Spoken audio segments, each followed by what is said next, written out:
নমস্কার বন্ধুরা, আজকে শেয়ার করব ফুলকপির রেসিপি। ফুলকপি একবার এইভাবে রান্না করে দেখুন, স্বাদ মুখে লেগে থাকবে। তো চলুন দেখে নেওয়া যাক আজকের এই রেসিপি।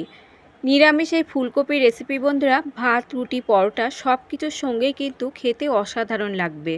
তো এখানে আমি দুটো ফুলকপি ছোট ছোট টুকরো করে কেটে নিয়েছি, আর সঙ্গে একটা বড় সাইজের আলু আমি গোটা গোটা করে কেটে আগেই ধুয়ে রেখেছি। আলুর পরিমাণটা আপনারা আপনাদের পরিমাণ মতো এখানে যোগ করে নেবেন। অন্যদিকে একটা প্যানে আমি জল গরমে বসিয়েছিলাম। জল গরম হলে দিয়ে দিচ্ছি হাফ চামচ মতো লবণ আর 1-3 চামচ মতো হলুদ গুঁড়ো দিয়ে ভালোভাবে জলের সঙ্গে মিশিয়ে নিতে হবে। এবার আগে থেকে কেটে ধুয়ে রাখা আলু, ফুলকপি এই জলের মধ্যে দিয়ে মিনিট দুয়েকের মতো আমাদের ভাপিয়ে নিতে হবে। এখানে কিন্তু পুরোপুরি আলু আর ফুলকপি সেদ্ধ করে নিতে হবে না, শুধুমাত্র মিনিট দুয়েকের মতো ভাপিয়ে নিতে হবে।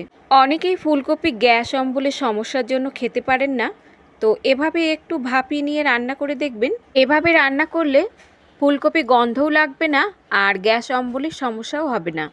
এখন 2 মিনিটের মতো আমরা ভাপিয়ে নেব। 2 মিনিট পর ঢাকনাটা তুলে নিচ্ছি।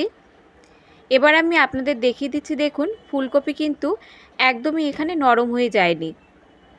এবার আলু আর ফুলকপি খুব ভালোভাবে জল ঝরিয়ে তুলে নিতে হবে। আপনারা চাইলে একটা ঝুড়ির মধ্যে ঢেলে দিতে পারেন, এতে করে কিন্তু আলু ফুলকপি থেকে খুব ভালোভাবে জল ঝরে যাবে।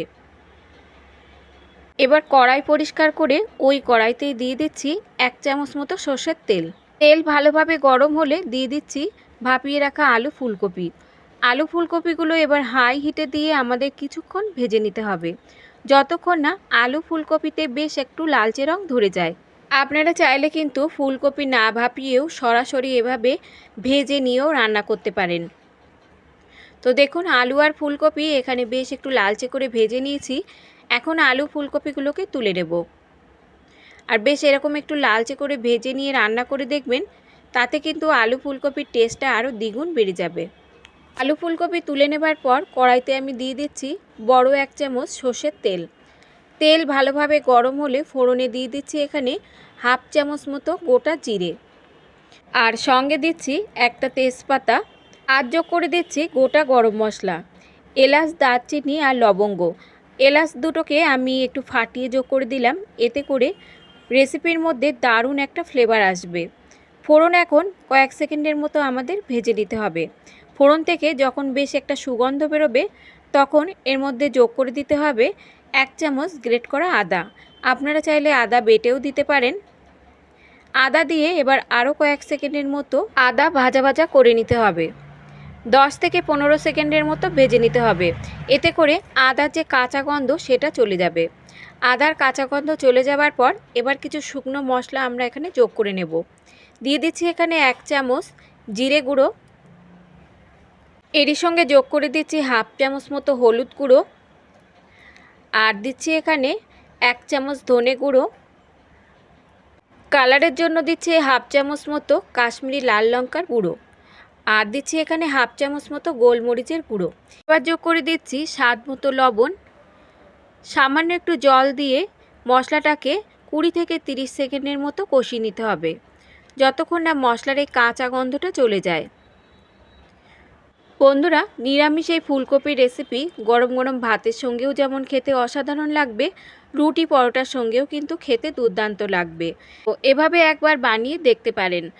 তো মশলাটা কষাতে কষাতে দেখুন মশলা থেকে তেলটা যখন এরকম আলাদা হতে শুরু করবে, ঠিক এই পর্যায়ে যোগ করে দিতে হবে টমেটো। এখানে আমি একটা বড় সাইজে টমেটো বেটে রেখেছিলাম, সেটা যোগ করে দিলাম। সঙ্গে দিচ্ছি সামান্য একটু জল। আপনারা চাইলে টমেটো কিন্তু এখানে ছোট ছোট টুকরো করেও কেটে দিতে পারেন। এখন মশলাটা আরও কিছুক্ষণ আমাদের কষিয়ে নিতে হবে, যতক্ষণ না মশলা থেকে তেলটা পুরোপুরি আলাদা হয়ে যায়।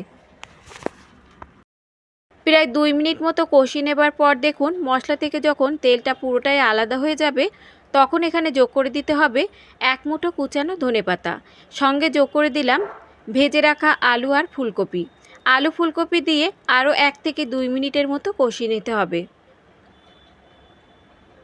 রান্নাটা কিন্তু খুবই সাধারণ, ঘরোয়া মশলা দিয়েই তৈরি হয়ে যাবে, তবে খেতে কিন্তু হবে অপূর্ব স্বাদের। মশলার সঙ্গে আলু ফুলকপি কষিয়ে নেবার পর এবার এখানে যোগ করে দিচ্ছি 1 গ্লাস মতো জল। ঝোলের পরিমাণটা আপনারা যে যেমন রাখতে চান তেমন এখানে যোগ করে নেবেন। জলের সঙ্গে ভালোভাবে সমস্ত উপকরণ মিশিয়ে নেবার পর ঝোল ফুটে উঠলে এবার এখানে যোগ করে দিচ্ছি 3 থেকে 4টে চেরা কাঁচা লঙ্কা। ঝালের পরিমাণটা আপনারা যে যেমন খাবেন তেমন এখানে যোগ করে নেবেন। আর দিয়ে দিচ্ছি সামান্য কয়েক দানা চিনি। এতে কিন্তু মিষ্টি হবে না, শুধু টেস্টটাকে ব্যালেন্স করার জন্য আমি কয়েক দানা এখানে চিনি দিলাম। এখন ঢাকা দিয়ে 5 মিনিটের মতো রান্না করে নেব। 5 মিনিট পর ফিরে আসছি। এবার চেক করে নেব যে আলু ভালোভাবে এখানে সেদ্ধ হয়েছে কিনা। তো দেখতেই পাচ্ছেন বন্ধুরা, আলু কিন্তু খুব ভালোভাবে এখানে নরম হয়ে গেছে, আর ফুলকপিও কিন্তু খুব ভালোভাবে সেদ্ধ হয়ে গেছে। এবার কয়েক টুকরো আলু এভাবে একটু চেপে ঝোলের সঙ্গে মিশিয়ে দিতে হবে, তবে খুব বেশি নয়। 2 থেকে 3 টুকরো আলু দিলেই কিন্তু ঝোলটা দেখবেন বেশ একটু ঘন হয়ে যাবে, আর ঝোলটা খেতেও কিন্তু বেশ ভালো লাগবে। আর দেখতেই পাচ্ছেন ফুলকপি কিন্তু এখানে সেদ্ধ হয়ে গেছে, অথচ একদমই গলে যায়নি। ঠিক এরকম গোটা গোটা থাকবে, তবেই কিন্তু ফুলকপিগুলো খেতে ভালো লাগবে। এবার এখানে যোগ করে দিচ্ছি 1 চামচ মতো ভাজা কাসুরি মেথি। শুকনো কড়াইতে কাসুরি মেথিটা আমি আগেই ভেজে রেখেছিলাম। আর সঙ্গে যোগ করে দিচ্ছি 1 চামচ ভাজা ধনে জিরের গুঁড়ো। এবার সমস্ত উপকরণ ভালোভাবে মিশিয়ে 1 মিনিটের মতো রান্না করলেই কিন্তু রেডি হয়ে যাবে দারুণ সুস্বাদু নিরামিষ এই আলু ফুলকপির তরকারি। বন্ধুরা, এখানে কিন্তু আমি আর গরম মশলা যোগ করলাম না, যেহেতু আমি ফোড়নে গরম মশলা দিয়েছিলাম। এবার হালকা হাতে নাড়াচাড়া করে মিশিয়ে নিয়ে 1 মিনিটের মতো ঢাকা দিয়ে রেখে দেব, যাতে এই মশলার ফ্লেভারটা রেসিপির মধ্যে খুব ভালোভাবে মিশে যায়। ঢাকা দিয়ে রেখে দিচ্ছি 1 মিনিটের মতো। ফিরে আসছি আমি 1 মিনিট পর। আলু ফুলকপির রেসিপি কিন্তু একদমই রেডি বন্ধুরা। এবার আপনারা গরম গরম ভাত, রুটি, পরোটা যে কোনো কিছুর সঙ্গেই এই রেসিপিটা সার্ভ করতে পারেন। তো বন্ধুরা, আজকের রেসিপি যদি আপনাদের ভালো লাগে, লাইক, শেয়ার, কমেন্টের সাথে সাথে চ্যানেলটাকে সাবস্ক্রাইব করে রাখার অনুরোধ রইল। আজ তাহলে এই পর্যন্ত বন্ধুরা, দেখা হবে অন্য কোনো রেসিপির সঙ্গে। ততক্ষণ সুস্থ থাকবেন, ভালো থাকবেন, আর সম্পূর্ণ রেসিপিটি দেখার জন্য সকলকে ধন্যবাদ।